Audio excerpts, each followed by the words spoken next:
Hello friends, welcome to Brahmi academy. आज हम paper solve कर रहे हैं 2019 का मेंस का पेपर साइंस का। उसमें भी आपको पता है शुरू में आपकी जो 30 वर्ड्स वाले क्वेश्चन रहते हैं, फिर उसके बाद और दूसरे। तो आज हमारा जो टॉपिक है वो है आपके 30 वर्ड्स वाला। आपका पैटर्न चेंज हो गया है, अब वो पूछा जाता है 10 शब्दों में। तो हमने यहाँ पे पूरे आंसर लिखे हैं आपके 10 शब्द के हिसाब से, ठीक है। इसके पहले भी मैंने आपके 2015, 16, 17, 18 इन सब के जो प्रीवियस ईयर के क्वेश्चन पेपर है वो पूरे के पूरे सॉल्व करवाए हैं मेंस वाले। आप जाके प्लेलिस्ट में चेक कर सकते हैं, ठीक है। सारी चीजें मैंने बहुत अच्छे से एक्सप्लेन की है। अगर आपको कोई डाउट आता है तो आप कमेंट करके भी पूछ सकते हैं। आज हमारा जो टॉपिक है वो 2019 का है साइंस, वो भी आपके जो स्टार्टिंग के 10 शब्द वाले रहते हैं उनका, ठीक है। तो चलिए शुरू करते हैं। आप जब यहाँ पे क्वेश्चन देखिएगा तो लिखने की भी कोशिश करिएगा। अगर आपसे वो क्वेश्चन आ रहा है, जितना भी आ रहा है लिखिएगा, क्योंकि आपको धीरे धीरे क्या करनी है, मेंस की प्रैक्टिस करनी है। तो यहाँ पे हो गया आपका पहला question, what is difference between gypsum and plaster of Paris. तो यहाँ पे ना जिप्सम अलग से पूछा है, ना प्लास्टर ऑफ पेरिस अलग से पूछा है। अच्छा, ये दोनों क्वेश्चन अलग अलग से भी आ सकते हैं 10 शब्दों में। आपको पता ही है, बहुत इंपॉर्टेंट है आपकी केमिस्ट्री वाले पोर्शन में। जिप्सम अलग से पूछ लेगा 10 शब्दों में, प्लास्टर ऑफ पेरिस अलग से पूछ सकता है आपके 10 शब्दों में, ठीक है। यहाँ पे डिफरेंस पूछा हुआ है। अब 3 लाइनों में आपको डिफरेंस बताना है। तो क्या क्या चीजें कर सकते हैं, सबसे पहले तो आप बताइए, जिप्सम जो है वो नेचुरल अकरिंग मिनरल है, ठीक है। तो जिप्सम आपका नेचुरल अकरिंग है, लेकिन जो प्लास्टर ऑफ पेरिस है वो बनता है रिजल्ट ऑफ हीटिंग जिप्सम। जब हम जिप्सम को गर्म करते हैं तब बनता है प्लास्टर ऑफ पेरिस। मतलब ये नेचुरल अकरिंग है, हमें नेचर में मिलता है, और जो प्लास्टर ऑफ पेरिस है वो जिप्सम को गर्म करने पे मिलता है। फिर दूसरा हम बता देंगे केमिकल फॉर्मूला। हमारे पास 3 ही लाइनें हैं, क्योंकि दूसरी लाइन में CaSO4 × 2H2O, ये जिप्सम का फॉर्मूला हो गया। फिर दूसरा आपने प्लास्टर ऑफ पेरिस का फॉर्मूला बता दिया, CaSO4 × ½ H2O, ठीक है। इसमें क्या करेंगे, गर्म करेंगे तो पानी की वैसे भी मात्रा कम हो जाएगी, तो इसमें 2 है। और याद रखिएगा, अगर आपको ये याद नहीं रहे कि 2 किस में है या ½ किस में है, तो मैंने बताया जिप्सम जो है नेचुरल अकरिंग है, प्लास्टर ऑफ पेरिस जिप्सम को गर्म करके बना है। गर्म करेंगे तो पानी क्या होगा, थोड़ा सा उड़ जाएगा, तो 2 से कितना बचा, ½ बचा। तो याद रखिएगा ½ वाला किस में है, प्लास्टर ऑफ पेरिस में। Relatively soft and light weight होता है आपका जिप्सम, ठीक है। यहाँ पे आपका हो गया, ये क्या होता है आपके जैसे जब हम वाटर के साथ इसको मिक्स करेंगे, ठीक है। Plaster of Paris is a fine white powder that readily mix with water to form a paste that hardens quickly. हम यूज कहाँ कहाँ करते हैं, जैसे कि इसका मैंने यूज किया जिप्सम का, क्योंकि सॉफ्ट होता है, लाइट वेट होता है, ठीक है। तो जिप्सम का यूज करते हैं हम कंस्ट्रक्शन वगैरह में। लेकिन प्लास्टर ऑफ पेरिस का किस में यूज करते हैं, जैसे कि हमने कोई भी आर्टिस्टिक चीज बनानी हो, ठीक है, मूर्तियां बनाना हुआ, स्कल्पचर्स बनाने हुए, उनमें हम प्लास्टर ऑफ पेरिस का यूज करते हैं। तो आप एक लाइन में पहले तो बताएंगे ये दोनों हैं क्या, ठीक है। जैसे कि ये आपका नेचर में मिल रहा है, ये जिप्सम को गर्म करने से बन रहा है। फिर केमिकल फॉर्मूला, तीसरी लाइन में आप बता देंगे दोनों के यूज अलग अलग, ठीक है। तो ये हो जाएगा आपका डिफरेंस 3 लाइनों में। नेक्स्ट क्वेश्चन देखिए, नेक्स्ट क्वेश्चन आपका हो गया, Y water hyacinth floats on water, ठीक है। वाटर हाइसिंथ क्यों फ्लोट करता है वाटर में। आपको यहाँ पे वाई का आंसर देना है, ठीक है, क्यों का आंसर बताना है। तो क्या होता है, water hyacinth float on water due to its air filled petioles and leaf stalks, ठीक है। उसके जो पेटियोल्स होते हैं और लीफ होती है उसमें हवा भरी होती है, जिसके कारण उसको बियॉन्ड से फोर्स मिलता है, और उसकी वजह से allowing the plant to remain afloat on the surface of the water, ठीक है। तो हमें इस क्यों का आंसर देना है, क्योंकि उसके जो पैटियोल्स हैं और लीफ हैं उसमें हवा भरी होती है, इसके कारण उसको बियॉन्ड से मिलता है, और उसकी वजह से वो क्या करता है, तैर रहा होता है वाटर पे, ठीक है। तो वाटर हाइसिंथ, ये आपने क्यों का आंसर दे दिया। जैसे आप हिंदी में लिखेंगे तो आप बताएंगे ना क्यों तैरता है, क्योंकि ऐसा ऐसा होता है, इसीलिए आप यहाँ पे बताएंगे ये ऐसा होता है क्योंकि एयर फिल्ड पैटियोल्स हैं, लीफ स्टॉक है, जिसकी वजह से क्या हो रहा है, उसको बियॉन्ड से फोर्स मिल रहा है, उसकी वजह से क्या कर रहा है, वो सरफेस, वाटर सरफेस पे तैर रहा है, ठीक है। ठीक है, नेक्स्ट देखते हैं, व्हाट इज पाई चार्ट। यहाँ पे हमें पाई चार्ट क्या है ये बताना है, तो एक डेफिनेशन टाइप का आप बताएंगे। पाई चार्ट क्या होता है, सबसे पहले तो pie chart is a circular graphical representation, ठीक है, सर्कुलर ग्राफिकल रिप्रेजेंटेशन है। सबसे पहले आपने डेफिनेशन बता दी, क्या है ये, circular graphical representation to display data proportions, ठीक है। कौन सा डेटा का क्या प्रपोर्शन है उसको ये रिप्रेजेंट करने के लिए पाई चार्ट यूज करते हैं। आप डायग्राम भी चाहें तो बना सकते हैं, ठीक है।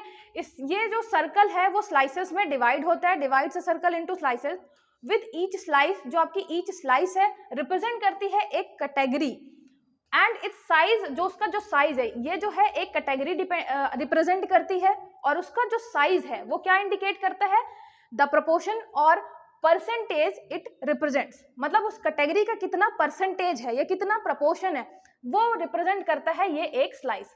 ठीक है, तो ये हो गई आपकी डेफिनेशन पाई चार्ट की। क्या है, सर्कुलर ग्राफिकल रिप्रेजेंटेशन, स्लाइस में बटा होता है, हर एक स्लाइस जो होती है वो उसकी कोई ना कोई कैटेगरी होती है, और वो क्या रिप्रेजेंट कर रहा होता है, कुछ उसका कुछ परसेंटेज या फिर उसका कुछ प्रपोर्शन। ठीक है, तो ये हो गया आपका पाई चार्ट।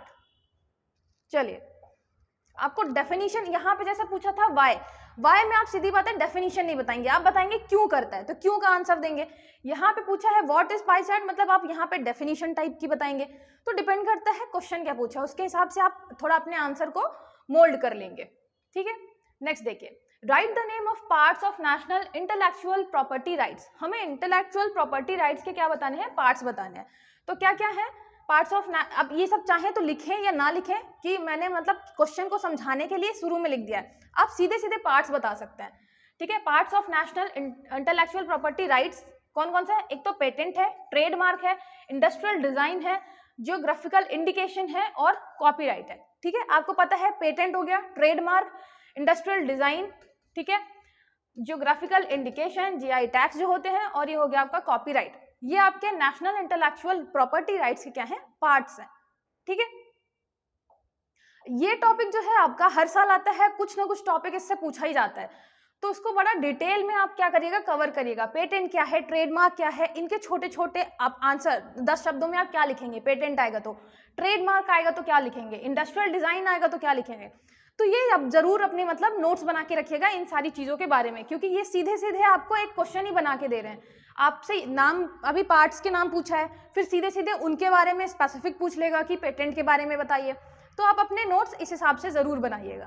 ठीक है, चलिए नेक्स्ट आपका ट्रांसजेनिक एनिमल्स के बारे में बताना है। क्या होते हैं ये transgenic animals? Are organism that have had foreign genes. ठीक है, foreign genes inserted into their DNA. तो मतलब जितने भी ट्रांसजेनिक आपके एनिमल्स होंगे उसमें क्या होगा, कोई फॉरेन जीन इंसर्टेड होगा उनके डीएनए में। These genetic modification can confer new traits, study disease mechanisms और produce useful substances for medical, agriculture और रिसर्च पर्पसेस। आपको पता है ट्रांसजेनिक एनिमल्स आप सीधे सीधे ऐसा मानिए जैसे कि हम जेनेटिकली मॉडिफाइड कर रहे हैं कोई भी चीज, तो वही हो गया आपका, उससे जो एनिमल बना रहे हैं वो आपका हो गया ट्रांसजेनिक एनिमल। ठीक है, तो ट्रांसजेनिक एनिमल में हम क्या कर रहे हैं, ये फॉरेन जीन को इंसर्ट कर रहे हैं डीएनए में। जैसे आपका जो बन क्या जाएगा, ये एक तरीके से जेनेटिकली मॉडिफाइड ऑर्गेनिज्म ही तो बन जाएगा ना। ठीक है, और हम जीन मॉडिफिकेशन करते क्यों है, क्योंकि हमें एक न्यू ट्रेट्स उसके अंदर मिल जाते हैं। ठीक है, जो हमारी अलग अलग डिजीज हैं उनको स्टडी करने के लिए भी हम जेनेटिकली मॉडिफाइड करते हैं चीज़ों को। ठीक है, यूजफुल सब्सटेंसेस जैसे मेडिकल के लिए हो गया, एग्रीकल्चर के लिए हो गया, इनके लिए यूजफुल सब्सटेंसेस बनाने के लिए भी हम जीन्स का मॉडिफिकेशन करते हैं। ठीक है, उससे बनने वाले जो भी आपके एनिमल्स होंगे वो होंगे ट्रांसजेनिक एनिमल। ठीक है, मतलब ये मान के चलिए ट्रांसजेनिक एनिमल जेनेटिकली मॉडिफाइड आपके जो ऑर्गेनिज्म है उसका ही पार्ट है। ठीक है, और वहीं पे आपको वही चीजें आपको यहाँ पे भी लिखनी है, बस क्या है वो शब्द जो है वो चेंज कर दिया, जेनेटिकली मॉडिफाइड ऑर्गेनिज्म से कर दिया है ट्रांसजेनिक एनिमल। सेम चीज ही है इसमें भी, हम क्या कर रहे हैं, फॉरेन जीन को क्या कर रहे हैं, इंसर्ट करते हैं डीएनए में। ठीक है, फिर जेनेटिकली मॉडिफिकेशन क्यों करते हैं हमने फिर ये बता दिया। तो ये हो गया आपका 3 लाइनों का क्वेश्चन। आपको ये सब चीजें एक्स्ट्रा नहीं लिखनी है, मेन चीज बतानी है कि है क्या, काम कैसे करता है, फिर मॉडिफिकेशन हम करते क्यों हैं, और ये काम कहाँ आएगा। 3 लाइनों में आपको मेन चीजें बता देनी है। ठीक है, चलिए नेक्स्ट देखते हैं। सबसे पहले बताना है energy management issue and challenges. ऐसे ही क्वेश्चन लिखा हुआ था, एनर्जी मैनेजमेंट, फिर 2 डॉट लगे हैं, फिर इश्यूज एंड चैलेंजेस। तो आप सीधे एनर्जी मैनेजमेंट के इश्यूज एंड चैलेंजेस बताएंगे। क्या क्या है, energy management issues and challenges refer to the complexities and difficulties associated with effectively utilizing, conserving and optimizing energy resources, addressing energy efficiency। ठीक है, ये आप बता देंगे। इस पूरी लाइन, ऐसी पूरी लाइन आपकी लिखी हुई थी, उसको आपको डिटेल में समझाना है। तो हमने बता दिया कि एनर्जी मैनेजमेंट इशू और चैलेंजेस से मतलब क्या है ना। यहाँ पे आप क्वेश्चन ये तो लगाएंगे मतलब क्या है, लास्ट में क्या लगा दिया आपने कि ये पूरी लाइन है, इसका मतलब क्या है? तो इसका मतलब ये है कि कॉम्प्लेक्सिटीज एंड डिफिकल्टीज जो कि एसोसिएटेड हैं with effectively utilising, conserving and adopting energy resources, ठीक है, optimising energy resources and addressing energy efficiency. ये हो गया आपका एनर्जी मैनेजमेंट में इशू और चैलेंजेस, ठीक है। क्वेश्चन आराम से पढ़िएगा, 2019 में सीधे सीधे क्वेश्चन बहुत कम आया है, ठीक है। जैसे 3 नंबर में पूछा गया प्लास्टर ऑफ पेरिस और जिप्सम, वो 3 नंबर का नहीं है क्वेश्चन, फिर भी पूछा गया। ऐसे ही ये क्वेश्चन जो है ऐसे लिखा हुआ था, समझ नहीं आता है कि 3 लाइनों में हम क्या चीजें इसकी बता दें, ठीक है। तो हमने इशू और मैनेजमेंट मतलब बताना क्या था, इशू और चैलेंजेस बताने थे यहाँ पे। तो कभी कभी ऐसा लगता है कि इशू और चैलेंज समझाना है कि क्या क्या इशू है या क्या है, या इस लाइन को समझाना है।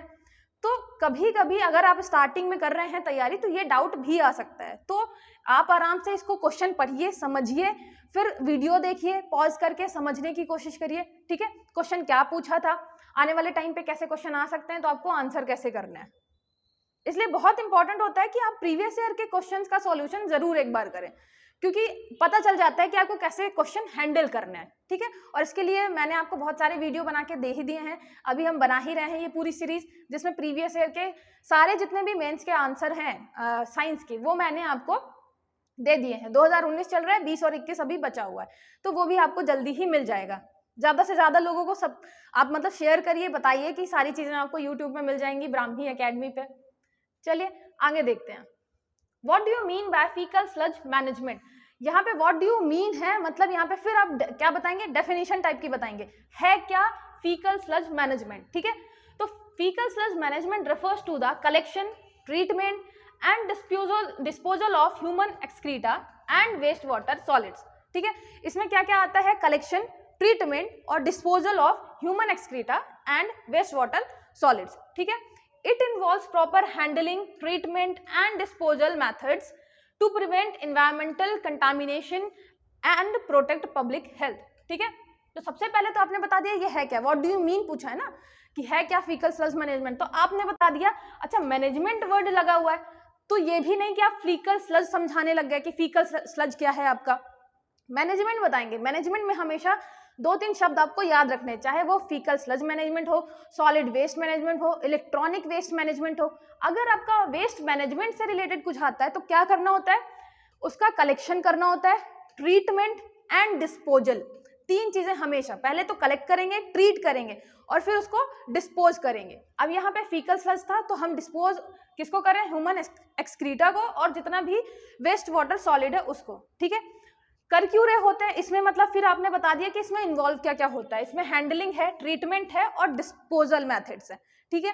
क्यों कर रहे होते हैं, to prevent environmental contamination and protect public health, ठीक है। तो आपने 3 लाइनों में बता दिया, डेफिनेशन बता दी, आपको बता दिया कि इसमें क्या क्या इन्वॉल्व है, कौन कौन सी प्रोसेस, फिर आपने बता दिया कि ये क्यों जरूरी है, ठीक है। तो ये 3 लाइन हो गई आपकी फीकल स्लज मैनेजमेंट की।